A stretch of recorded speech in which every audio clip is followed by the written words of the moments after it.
Imagine standing at the edge of a quiet forest at dusk. The world is hushed, and for a moment, everything feels still. You have a map in your hands, a detailed chart given to you by society, your parents, your education, a clear, linear path to a destination called a good life. You've been following it, or at least trying to. But in this growing darkness, a chilling realization whispers to you. The map is not the territory. The path you've been promised, the one marked by milestones of success, stability, and acceptance, is a phantom. It describes a world that doesn't actually exist. We are all born into a silent conspiracy of agreement. We agree to chase promotions, to accumulate possessions, to seek likes and validation, all under the assumption that these things will culminate in a feeling of fulfillment. But what if this entire pursuit is a magnificent distraction? What if the treasure you've been seeking so diligently is buried in the wrong kingdom entirely? This is the great, unspoken contradiction of modern existence. We are all playing a game whose rules were written for a world that has already vanished.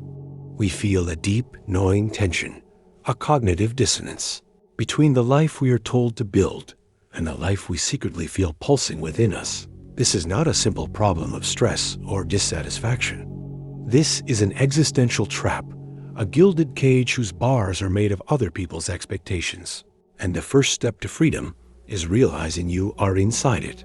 The silence about this cage is the most deafening sound of all. But what if you could see the bars? And more importantly, who built them?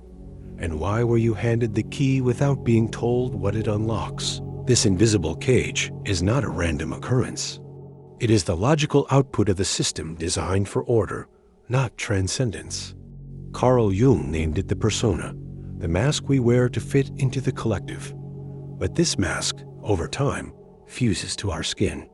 We forget we are wearing it. The French philosopher Jean-Paul Sartre called this bad faith, the act of surrendering our terrifying freedom to the comfort of a pre-written script, choosing to be an object in a world rather than a sovereign subject. We trade the anxiety of authorship for the hollow comfort of being a well-liked character. Society, what Aldous Huxley foresaw as a brave new world, doesn't operate on brute force alone. It operates on seduction. It offers us pleasures, distractions, and predefined roles to keep us pacified, consuming, and manageable. The pursuit of happiness becomes a sanctioned diversion from the deeper, more demanding work of meaning. We are conditioned to seek external validation because an inwardly focused, self-authored individual is unpredictable, harder to control. The system thrives on our quiet desperation, our perpetual state of wanting the next thing, forever chasing a horizon that recedes as we approach. We are haunted not by the life we live, but by the one we know deep down we were meant to live. This internal conflict is the ghost in your machine, a psychological civil war between your authentic self and the social puppet you've been trained to perform. But this war has casualties, silent consequences that are already shaping your reality in ways you haven't yet fully perceived. If this unsettling truth is resonating with you, subscribe so you don't miss what comes next. Let me know in the comments, have you ever felt the weight of this invisible script? The true cost of this internal war is not a single dramatic failure, but a slow, silent erosion of your spirit.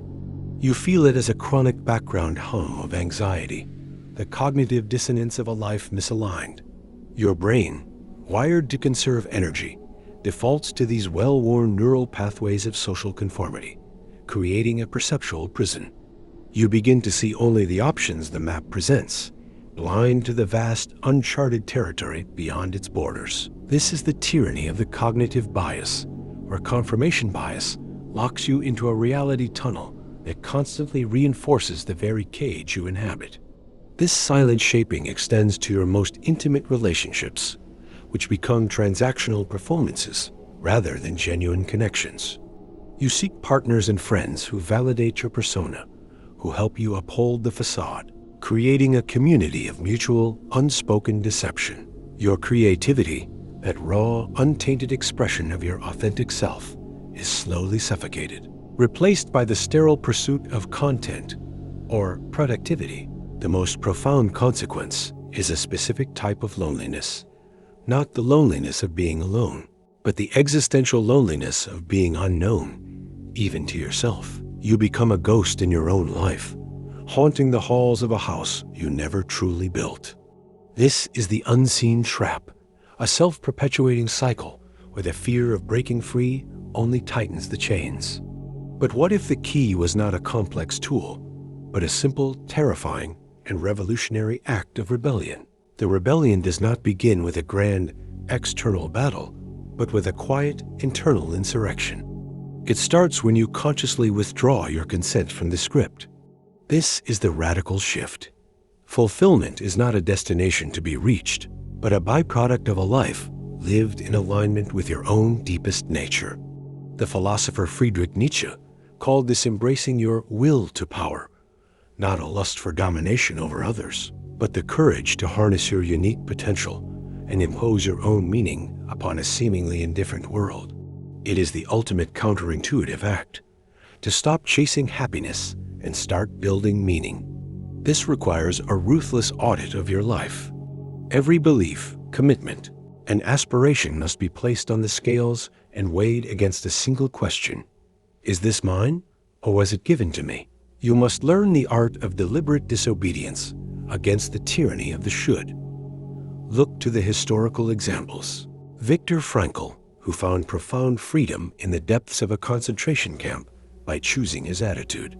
The Stoics, who mastered the internal world to remain unshaken by the external. Your power lies not in controlling the world, but in curating your attention and your values.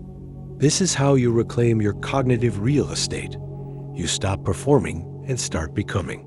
This is not a path of comfort, but of sovereignty. And it leads to the most profound, and perhaps unsettling, truth about the nature of reality itself. The ultimate truth is this: the cage was never locked. The map, the script, the persona, they were all illusions of substance, phantoms you empowered through your belief and your fear. The most terrifying and liberating revelation is that you have always been free.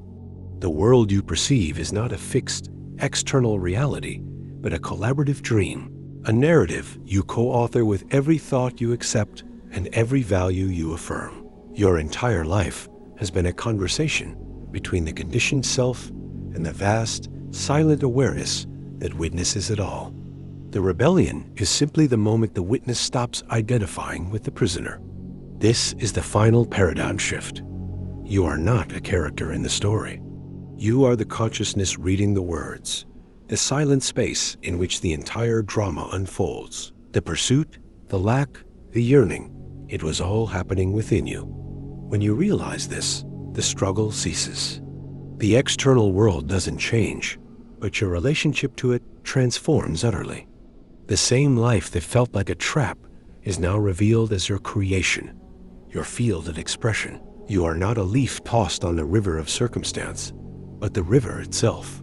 Now, with this truth humming in your veins, the real question remains: what will you, the author, choose to write next? The empty page of your next moment is waiting, and for the first time, you are truly holding the pen. If this final realization shifted something in you, subscribe for more journeys into the depths of what it means to be human. I'd be grateful if you'd like this video and share your own breakthrough moment in the comments below.